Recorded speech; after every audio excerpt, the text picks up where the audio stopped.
Hi folks, HR Funk here, with another video to discuss the topic of home defense, and what better place to have that discussion than in a home.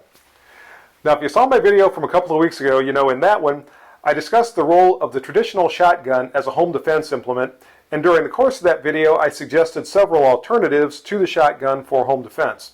And one of the alternatives that I suggested was the modern AR style rifle. And in that video I said I'm not sure that the AR15 is the optimal home defense implement, but I wanted to explore that topic more in a future video, and this is now that future video. So in this video I'm not going to try to recommend one way or the other whether you should use an AR15 as a home defense item, but rather I'm going to go through what I believe are the advantages and disadvantages of the AR15 in that role, and then in the end you can make up your own mind as to whether or not you think that's the best home defense firearm for you, or perhaps you would be better off selecting another option. So here we go. So when discussing the advantages and disadvantages of the AR15 platform in a home defense setting, keep in mind a lot of the advantages and disadvantages are highly dependent upon your own personal circumstances and what you expect of your home defense firearm. So there could be some things that I'm going to mention that I'll present as advantages, but in your personal circumstances they could be disadvantageous, and vice versa is also true. So here we go with what I see as the advantages of the AR-15 as a home defense firearm. So the first thing I'll talk about that goes in the plus column for the AR-15 is that it is a shoulder fire platform, meaning that when you fire this particular rifle you have 4 points of contact between your body and the rifle to help stabilize it. Those 4 points are your support hand out on the fore end, your shooting hand on the pistol grip, the buttstock against your shoulder, and your cheek against the buttstock. So all of those help you stabilize this rifle and fire more accurate shots. In fact, in a home defense role, this is going to be extremely accurate because you're going to be shooting generally at very close distances. Now these advantages are shared by any other shoulder-fired type firearm, such as shotguns or other types of rifles or carbines, but it is the first advantage I'm going to talk about for the AR-15. In general, AR-15s are also very reliable. With modern ARs and modern ammunition, as long as you give them a modicum of maintenance, this rifle will run very reliably. So if you have to depend on it to save your life or the life of a loved one, it should function properly. They are also relatively lightweight, but they have a high ammunition capacity for their size and weight. A single magazine, even a 20-round magazine, not necessarily a 30-round magazine as the one that I have installed here, is probably going to be more than enough ammunition in most home defense scenarios. Now, I'm not talking about the extremes that you hear about sometimes where, a gang of bad guys attack someone or anything else, but generally speaking, in a home defense situation, a single magazine is going to be a sufficient amount of ammunition to defend yourself or your family. Hand in hand with reliability and ammunition capacity is the effectiveness of the AR-15 rifle.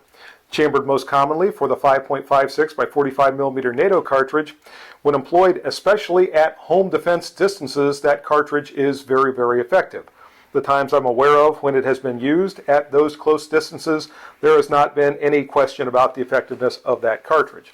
So if you have to use the AR-15 to defend yourself or defend your family, it is going to be extremely effective at those home defense distances. Another characteristic of that 5.56 millimeter NATO cartridge is its ability to penetrate barriers. If for some reason you would need to shoot through an object, the AR-15 with that 5.56 millimeter cartridge is going to penetrate very well. Even so, with all the good qualities of that ammunition, it is still a very low recoiling rifle, and combined with its lightweight and with adjustable stocks, its ability to accommodate shooters of different statures. So you don't have to be a big, strong male to be able to operate an AR-15 effectively. And lastly, when talking about the shooting characteristics of the AR-15 is the fact that it is an accurate rifle. At home defense distances, it's extremely accurate, and in fact, it is accurate at distance far greater than your typical home defense ranges. Most modern AR-15s also offer the ability to easily mount flashlights and lasers if you desire to add those to those for home defense. And also, much like the shotgun, the AR-15 is an intimidating platform. If somebody is looking down the bore of your AR, they might just decide they have someplace much better to be than your living room. So now let's talk about some of the disadvantages of the AR-15 in a home defense role. And the first thing that comes to mind maybe shouldn't be at the top of the list of disadvantages, but it's something I think about especially with a short-barreled AR like my PSA pistol here, and that is the fact that inside it's going to be extremely, extremely loud. And this is probably the one setting where I could kind of see some wisdom for using a silencer or a suppressor. At the same time, doing so is going to add length to the AR platform and might make it a little bit more difficult to deal with in the tight confines of your home. But that noise or that sound is something I think you should at least consider, because I would imagine 1 or 2 shots could do permanent hearing damage if you actually have to fire this type of a weapon inside your home.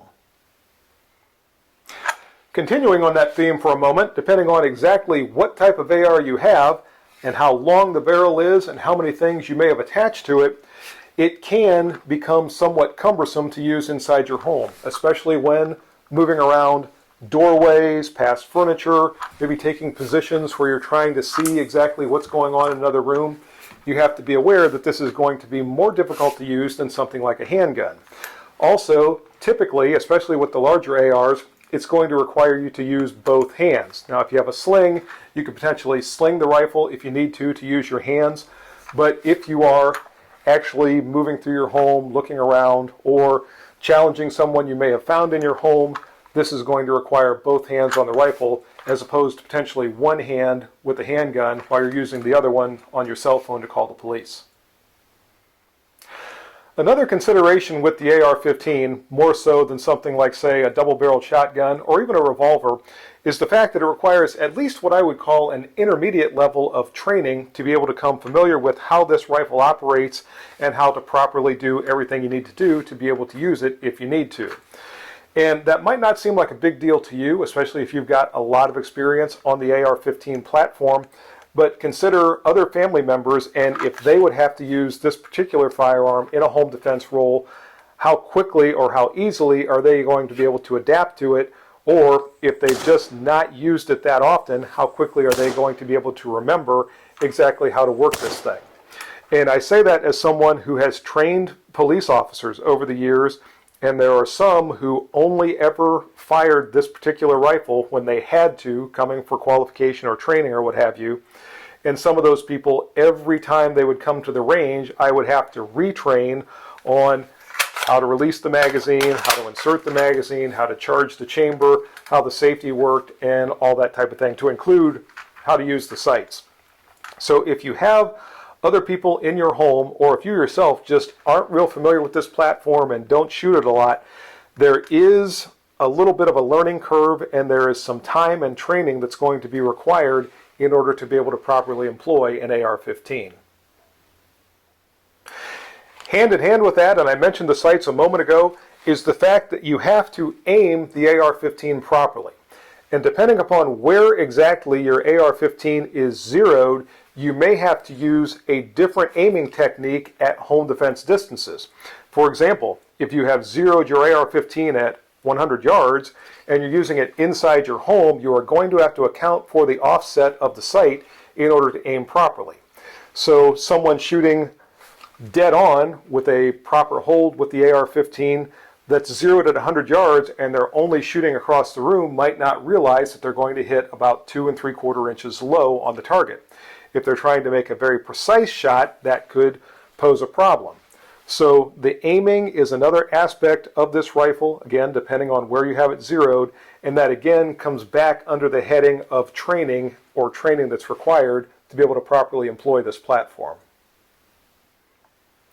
Now earlier I mentioned as an advantage of the AR-15, and specifically the 5.56 millimeter NATO ammunition, is its ability to penetrate intermediate barriers if necessary in order to get effective shots on target. There is a downside to that, and that is the fact that that same penetration you might need in one instance could be adverse in another instance. For example, if you miss your intended target and the bullet penetrates a wall and goes into another room, it could pose a danger to persons in that room. If you have an out-and-out miss and the bullet maybe goes through an open door or an open window or what have you, it's going to go a long, long way before gravity finally overcomes it and it hits the ground. So you need to be aware of that. If a bad guy is standing in front of a large window and you don't have a very good shot, consider whether or not you want to run the risk of shooting and having the bullet go through that window and then wonder about where it's going to end up. Now, because the 5.56 millimeter bullets are very lightweight, they destabilize easily once they pass through some sort of barrier. So the bullet will start to tumble and it will lose stabilization, and it's not going to travel as far as it might otherwise travel if it didn't go through an intermediate barrier, but you still have to be concerned for whatever distance that bullet will travel.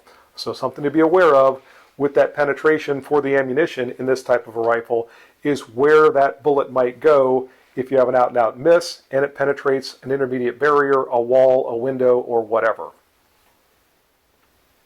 Another item I touched on a little bit earlier in the video is the need for this rifle to have at least a modicum of periodic maintenance. A little bit of lubrication, making sure it's relatively clean, that you're not going to have any type of malfunctions, and you may, hand in hand with the training issues I talked about earlier, need to have some understanding of malfunction clearing or immediate action drills if you would have a stoppage or a malfunction with your AR-15.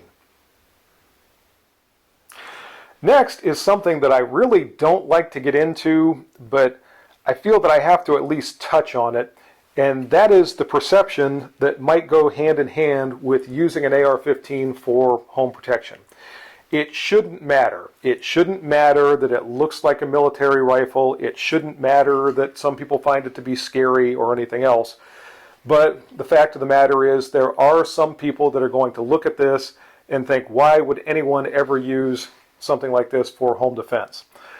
That might be a greater or lesser concern depending upon where you live and what your community is like and everything else, but it's something you should at least consider probably before opting for an AR-15 for home defense. And one other thing I want to point out before I wrap things up here is that everything I've discussed so far is based upon the laws where I live. There are some states and some jurisdictions that have additional restrictions on this type of firearm, so make sure you're adhering to all of your local laws with whatever firearms decisions you make. So there you have it, folks. Those are the advantages and disadvantages of the AR-15 platform in a home defense role as I see them. You can consider the things that I've said and decide whether or not you think the AR-15 is your best option for a home defense implement, or if you think there's something else out there that'll suit your needs better. And that's going to do it for the video today. I hope you enjoyed it. If you have any questions or comments, as always, make sure you forward those to me. Remember, if you purchase anything from Optics Planet, be sure to use my discount code, which is... And if you use that discount code, it's good for 5% off anything you purchase from Optics Planet. Also remember, WarbirdBunker.com is making t-shirts for the channel. If you go to WarbirdBunker.com, you can find my t-shirt there as well as my stickers and all of Nathan's other firearms and military themed gear. If you use my discount code at WarbirdBunker.com, which is HRFUNK4U, that'll save you 10% off your entire order. See you next time, folks. And until then, good shooting. Bye-bye.